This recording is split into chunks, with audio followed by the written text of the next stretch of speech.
Donc après un grand combat acharné de plusieurs minutes entre la clé à choc d'une marque que je pense que vous connaissez, vu la couleur, c'est marqué dessus, et ma petite clé télescopique pour démonter les pneus.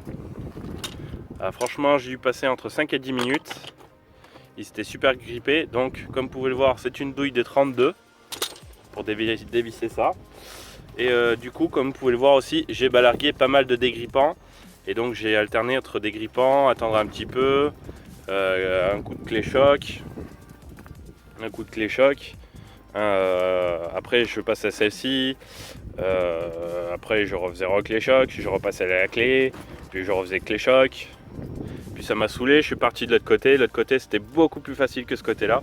De ce côté-là, l'ancien garagiste qui a travaillé dessus, il a dû serrer ça comme un bœuf, où je me pose la question si ça a déjà été démonté, ne serait-ce qu'une fois.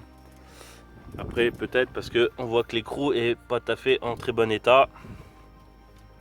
Donc du coup, maintenant que j'ai réussi à dévisser l'écrou central du cardan de transmission, du coup j'ai démonté l'autre également. Maintenant, il ne reste plus qu'à lever la voiture. Donc voilà, côté gauche, la voiture est bien mise sur la chandelle. On a bien surélevé, la roue touche pas le sol. Donc bien sûr, quand on lève, on n'oublie pas, toujours très important, frein à main et sécuriser le déplacement des roues. J'ai fait un levage en vraiment quelque chose de progressif. Là on voit bien que la voiture a reculé, parce que ça bougeait la cale en bois. Là on voit que c'est bien calé. Donc ça c'est mon petit cric 2 tonnes, un vrai en fonte.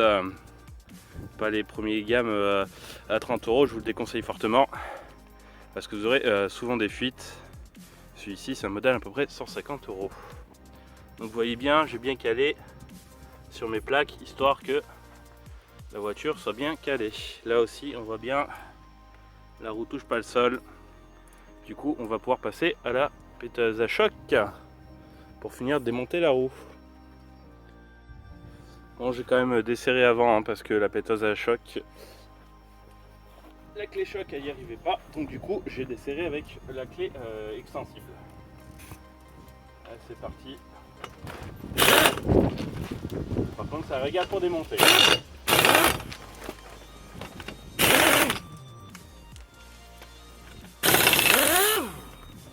Voilà, c'est vite fait bien fait. En moins de 30 secondes, au lieu de s'embêter de faire à la main. Hop là, on met dans un coin. Hop, hop là. On peut mettre toujours, hop, la roue sous la voiture pour sécuriser, ce que beaucoup font, mais vu la hauteur de levage, ça ne donne pas grand chose. Hop là, voilà. Donc hop, lui de 32.